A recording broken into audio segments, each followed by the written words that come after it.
Hey, I'm Alex Radical from Board Game Co, and this is 8 games to try if you like Seven Wonders.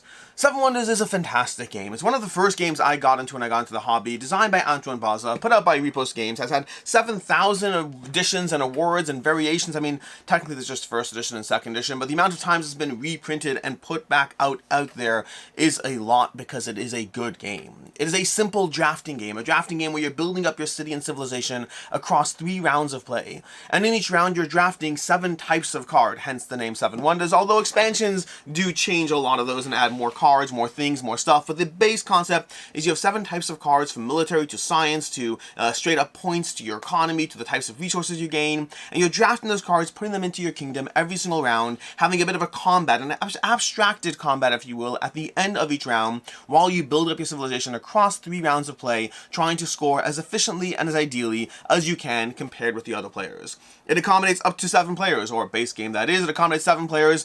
Actually, did the expansions change that? I'm not even sure if the expansions changed the player count, because I rarely play this game with 7. I'll play it generally anywhere from 3 to 5, 6 sometimes. I may have done it with 7 in the past, I'm not sure. But it's a game that handles a variety of player counts, teaches fairly quickly, is very accommodating and easy to get into, while remaining strategically deep, and has a ton of expansions to continue to add to your experience in case you find yourself getting bored with what the base game has to offer.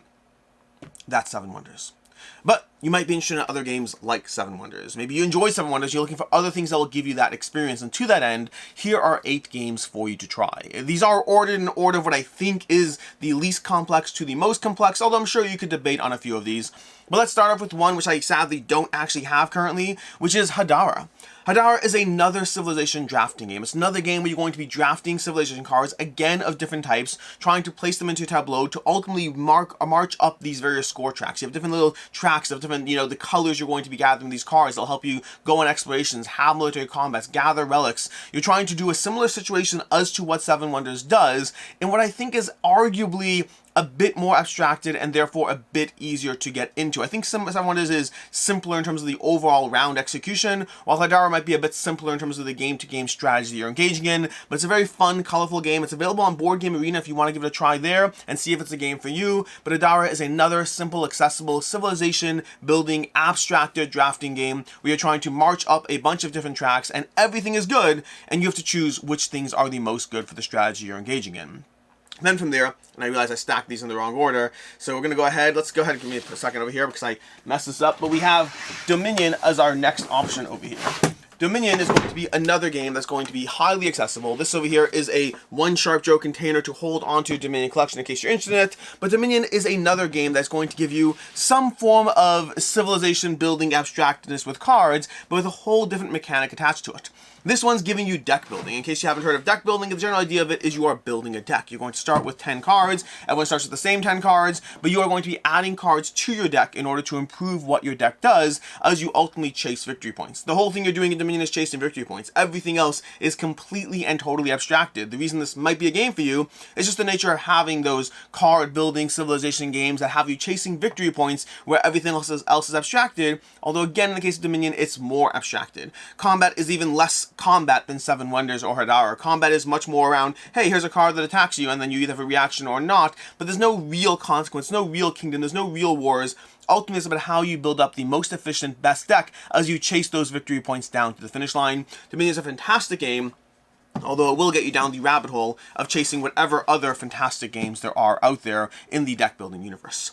Next up we have It's a Wonderful World. It's a Wonderful World, put out by, oh my gosh, Le But de Jeu, distributed by Lucky Duck Games. It's a Wonderful World is going to give you a drafting experience that has similarities to Seven Wonders, although for me personally I prefer Seven Wonders, but it's hard not to overstate the success and ratings and opinions of It's a Wonderful World. It is a well-loved game. It's going to be a drafting game, which I believe the base game goes to 5 players if I'm not mistaken, but ultimately in the game you're trying to gather these resource generating cards. You can have different cards that all generate resources. That's all they do. You gather a card, you have to build the card by putting resources onto the card, and then it enters your kingdom where it benefits and joins more resources. Across 4 rounds of play, you're trying to build up your production engine, and there's a bit of a production flow to manage because those resources cascade from one production cycle to the next. So even though there's only 4 rounds of play, within each round there's still a sequence and an ability to build a card in one round that will still benefit you later in that round.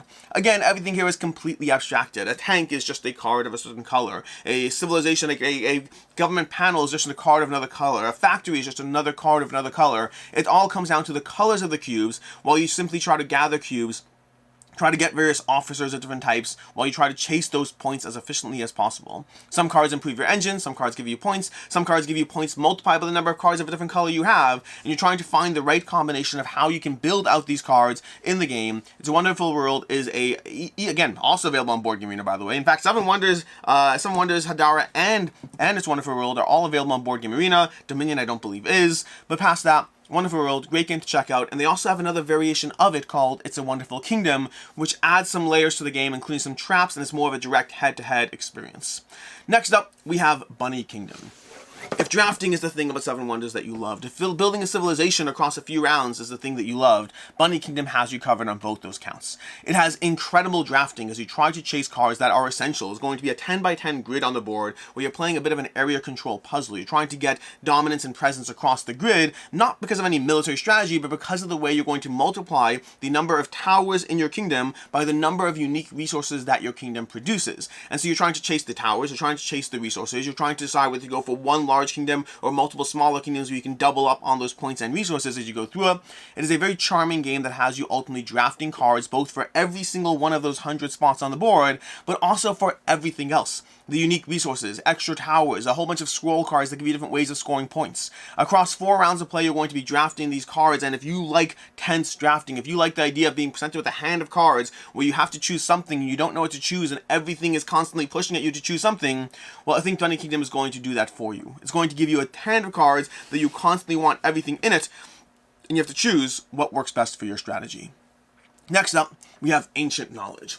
This is going to be another civ building game. So if you're looking for a card-based civ building game, Ancient Knowledge has you covered. There's no drafting in this one, but there is a giant hand of cards. So it's going to be leaning into that abstracted civ building card-based engine. See, in the game, you're trying to gather these cards, and you constantly have these cards, but you have to pay for cards using cards, and you constantly have to be trying to place these cards into your civilization where they will slowly age out over time. Cards in your civilization will give you benefits either when you play them or while they're there, or alternatively when they age out. There's going to be different ways and times that cards give you benefits, but every single round they're slowly ticking down because cards have a limited amount of time that they're relevant. You know that toaster oven you have? Well, it's only relevant in this particular decade, or last decade, or the next decade, but at a certain point it gets replaced with something else entirely. You haven't even waited till the new future where you have, no longer you have toaster engines, you have toaster ovens, you have laser eye heater up apparatuses, or something like that.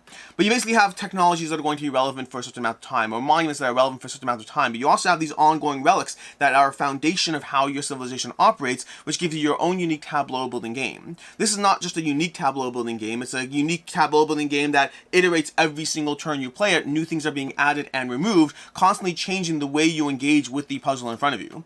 Ultimately, you're trying to chase these points. You're gonna, I believe, again, game end is triggered when there's 14 cards in someone's past, if I recall correctly, or is it? I think it's 14 cards in someone's past, but I might be misremembering the exact endgame trigger here. But it's Ancient Knowledge from Yellow. I think it's a fantastic game that is going to give you those civ building vibes, but in a different kind of engine. Then we have Kingdom Builder, another giant box experience over here, the thing I accidentally put on top of Dominion earlier, but Kingdom Builder from Queen Games is going to give you another kind of, honestly, this one might be the most different from the games on the table as far as where it falls into the zone, but I think it's got similarities to Dominion. In fact, actually, it's designed by Donald X. Axelino, the designer of Dominion, which is a unintended side effect of this. But Kingdom Builder is going to be another point scoring optimization game, but this time more with a actual physical presence and a board. If you like the things that Seven Wonders introduced you to, if you like that kind of game, that kind of experience, but you want something with a bit more fixated on an actual board to play on and actually ways to build up your civilization, well, Kingdom Builder has you covered. In the game, you're going to be given, well, 4 boards, random boards from a giant assortment of boards, and this is the big box edition. You can play the regular base game edition. There's plenty of gameplay in there. Again, available on Board Game Arena as well. So is Ancient Knowledge, for that matter. In fact, everything except for Dominion is available on Board Game Arena in this video. I should get these videos sponsored by Board Game Arena, but either way, Kingdom Builder is going to have you having 4 map tiles, but every map tile gives you different types of towers that have different types of abilities to get your hands on. So you're trying to place down your own little tokens onto the board to fulfill variable scoring objectives, and the variable scoring objectives are, well, variable. They're going to give you different things to try to find as far as how to get points from your placements. Do you get points for having a bunch of placements and settlements in a straight line? Do you want to be next to mountains? Do you want to be, be connecting different towers to other spots on the board? There's all these different ways things are going to give you points. You have to pay attention to those scoring goals to see what is going to be most helpful. There's an instinct in the game to just place things out, but that's not how you score points. It's how and where you place things out. And there's also a fun little restriction in the game, which some people don't like. I love it, where you can only place things where if you can place something next to something already on the board that you own, you have to do so. Which means it's a little bit of a puzzle of how to make sure that you find situations to be able to start off new settlements in different areas of the board, because if you're always locked to one area, you will be too confined. You will not have enough freedom and enough agency to pursue as many points as possible. So finding ways to intentionally corner yourself so you can go elsewhere is part of the puzzle of Dominion. Of Kingdom Builder. But Kingdom Builder is fantastic. Highly recommended. If you're looking for that civ building kind of experience, but with a much more focus on an actual board that you have on your table, that's going to be Kingdom Builder Empire. Well, not Empire Edition specifically, just any Kingdom Builder. Then we have 7 Wonders Duel. If you like 7 Wonders, you want something a little bit different, 7 Wonders Duel has you covered. This is the 2-player version of 7 Wonders, and while it has the same DNA that's present in 7 Wonders, it is also very, very, very different. I can see someone liking one and not the other easily in these 2 games. This is going to give you the same general engine. You're going to have 7 types of cards that are introduced, and again, there are expansions as well that mix up the experience. The expansions are a lot of fun. We have Agora, we have Pantheon, and we have something else. There's 3 expansions if I recall correctly. But either way, you're going to have you're going to be fighting each other for these cards, but instead of drafting them hand to hand, you instead have an open tableau of cards where you are picking from that open tableau, trying to gather cards that will help you in this head-to-head experience. Military might is a little bit more accentuated in this game because it's a head-to-head. If you can push that military all the way to the end, your opponent will straight up lose, and if you don't get all the way to the end, then there's still points at play. Meanwhile, scientific victory is another thing you can chase, and the expansions will add more immediate victories, which means by the time you're done with this does become a game where you still have to chase the points, because if you don't, you will lose the game. But if you, even as you chase the points, the ways you can actually achieve victory are so broad that at this point, point victories are like 25% of the time you play this game. It gives you some of the same elements that are present in the original 7 Wonders, while forcing into a much more head-to-head experience where everything I gain, or everything you don't gain, is something that benefits me. So there's a bit more attrition in the game. There's a bit more of a trying to force the other person to not have good plays. And many other games, multiplayer experiences, if I chase denying you points too much, well, I'll probably lose because someone else will win. But in a 2-player head-to-head experience, it's not just about what I get, it's also about what you don't get. And finding that balance makes this a very cutthroat experience in the world of 7 Wonders. And then lastly, arguably the most complex game on the table, we have Blood... It dropped.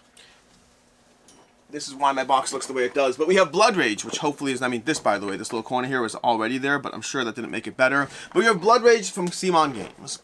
Blood Rage is going to give you area control. Very, very much area control. Like 7 Wonders, it plays across 3 rounds, but more importantly, like 7 Wonders, it has incredible drafting. This is a game where you're going to be drafting from a hand of cards that you want every single card all the time. You want every one of those cards in your hand because they're going to represent monsters and abilities and clan upgrades and war cards, all these different things, and quests, all these different things that are going to give you different ways to win the game. Are you chasing points? Are you chasing military conquest? Are you chasing just powers and abilities? Everything in this game is present. The same kind of core elements you found in 7 Wonders. You know, your economy, your points, your combat, your any of those things. You're going to have that in Blood Rage, but with much more of an actual focus on the resulting combat that will ensue, the resulting area control battles that will happen in the game across 3 rounds of play. It takes some of the foundational elements you found in 7 Wonders, but translates it into a much more head-to-head experience and much less of a multiplayer solitaire experience, which means the things you draft are not just about what you get, but also so much more about what you pass your opponent.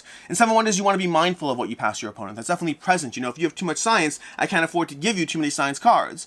But for the most part, it's more about your own tableau in front of you. In Blood Rage, that's not true anymore. In Blood Rage, it very much is about your own tableau, but whatever you pass your opponent might be used to slap you in the face later in the game, so you have to be mindful of that as you go through the experience. So if you like what 7 Wonders introduced, and if you're ready for a little bit more and a little bit more confrontational, Blood Rage is definitely one I'd recommend. And that's what you have over here. 8 games that you might like if you like 7 Wonders. What other games would you suggest? There were a variety of others that I could have thought as being good fits for over here, but ultimately these 8 are the ones I settled on. In any case, until next time, I'm Alex Radcliffe from Board Game Co. I hope you enjoyed this video, and as always, I hope you have a good one.